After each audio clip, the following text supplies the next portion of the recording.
Guys, welcome to this very special video. We're starting a new series and it's all going to be about coaching young players that have just started the game. So it's going to give advice to the players themselves, but also to any parents and coaches out there that are going to work with grassroots players that have only just started playing the game.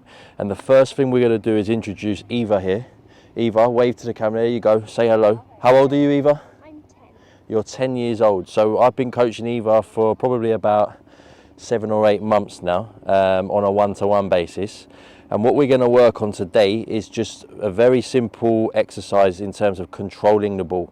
And what I'm going to show you is the common mistakes that some grassroots players can make and how we correct those mistakes. All I want you to do, Eva, is just work on very straightforwardly. I want you to just control the ball within the box and I want you to pass it back to me. That's all I want you to do, okay? I'm not going to tell you anything yet, I'm just going to watch you, okay? So, passing to you. So, wait, I want you to control the ball first and then pass back to me. Passing to you, control, pass, good. Passing to you, control, pass, and stop there. So, there's a couple of things that Eva's doing that a lot of beginning players will do. And that is, number one, and I've told you this quite a few times, if you're on a football pitch, you should never be standing flat-footed. Still, you should always be on your toes. Especially if you know the ball is coming to you in this situation. So you know I'm about to pass to you, you've got to be on your toes ready for it. Because if you're standing flat-footed, it's a bit harder to react from a standing flat-footed position than being alive and being on your toes. Yeah. So number one is being on your toes. Number two, and we're going to watch it again. Control this ball for me. Good. What you're doing with your first touch is you're using, we're going to show that camera there, you're using a bit too much for my liking of your studs. Okay. You're using a bit too much of your studs. So as the ball is coming to you, you're almost angling your foot like that and the ball is hitting a bit of your studs. What I want to see you try and do is actually keep the face of your inside of the foot a bit more with the studs pointing towards the ground so that you can actually hit the ball with the complete face of the inside of your foot a bit better. Rather than angled up like that, I'd rather it be a bit flatter with the foot so that the ball can hit the inside. And then what we ideally want to do is have the ball go out in front of us a little bit, because then what that will allow us to do is what? Easier. Easier to pass. Easier to play the pass back to me, okay? So let's do a couple more again.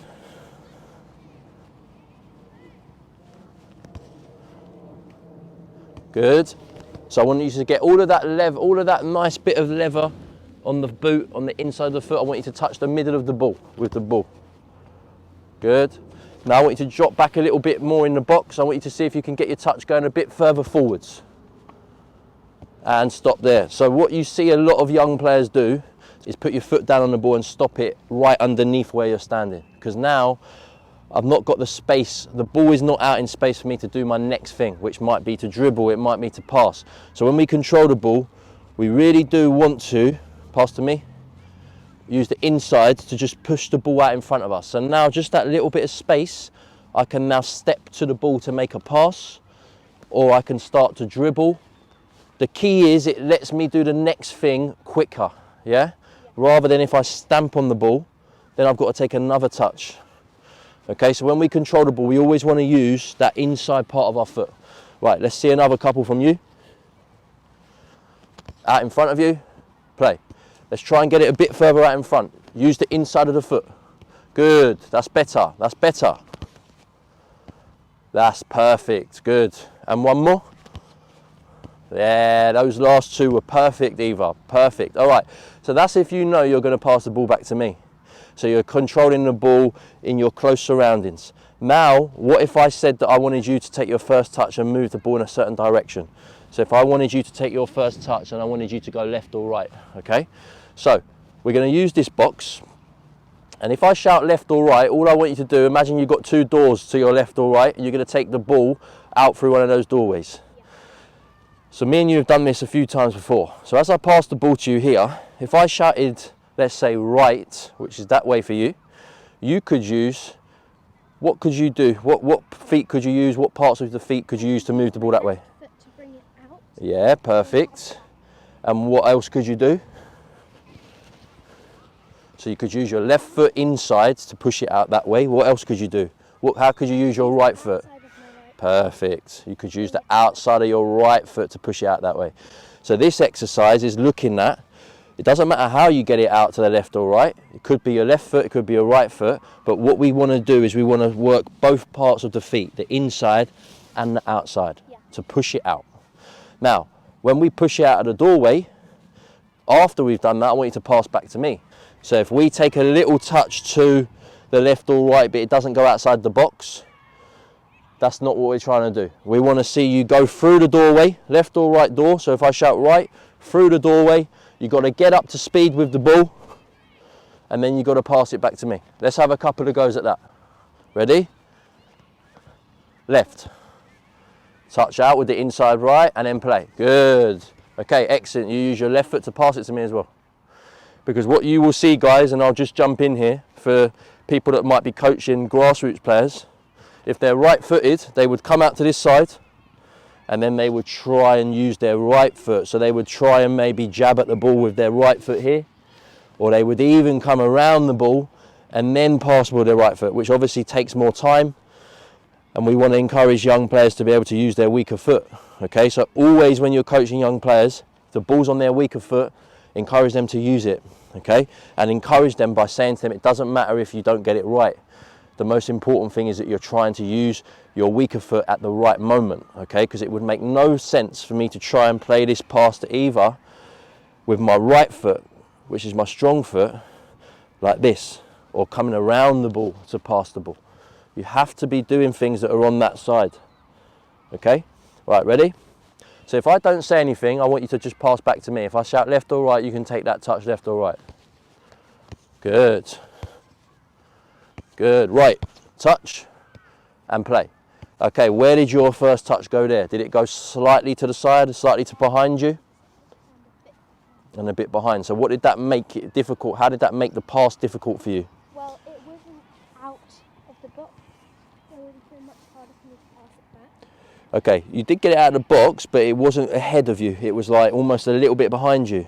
Okay, so when we take our first touch in football, we're always thinking what we say one step ahead. So as the ball's coming to you, you've got to be thinking, what am I going to do with the ball next?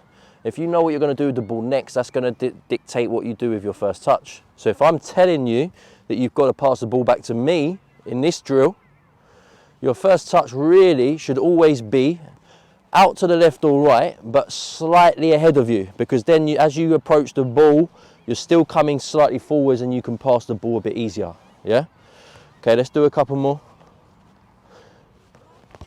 On our toes, on our toes, on our toes, it will help you pass. Ready, left. So touch out and play left foot. Excellent. Right, straight away. Right, touch out and play. Good, excellent. Okay, fantastic. So you can see how much more it makes the pass easier if the touch is good. If the touch is good, it sets the pass up nicely because it allows you to coordinate your body a bit easier. Yeah, okay. So that's a drill that we do with young players. We have the boxes, so obviously I could be in one of your teammates either, and then we would switch over. So we can start like that. We can start by just doing first one-touch passes. If we want, we can then move it on to just controlling the ball in the box and passing back.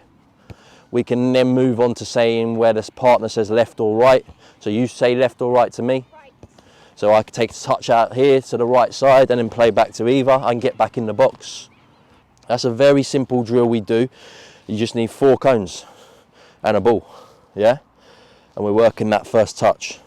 But the number one thing that we need to remember when it comes to first touch is a lot of grassroots players, you pass that to me, just there they try to stamp down on the ball. One, I've then got to do something else. I can't do anything from this position with the ball under my feet. I've got to take another touch anyway. And if you do that, some of your grassroots players pass to me, they can miss the ball completely. They can try to put their foot on the ball and it goes behind them, yeah? But most importantly, with your first touch, if I know I see a teammate over there behind the camera, I know I want to go there. As the ball comes in, I'm going to take my touch there and I'm going to give myself a bit of space. So as I approach the ball, I'm then ready to pass straight away and it speeds up everything, yeah? So these are things that we try to encourage. Come over. These are things that we try to encourage the young players to do. So that was our first episode, Eva, of the kids and junior series that we're going to do for helping coaches that work with young grassroots players, beginner players. And the next episode we're going to do is going to be about passing. Okay, so high five, good job, excellent, and we'll see everyone. Give them a wave. We'll see everyone on the next episode.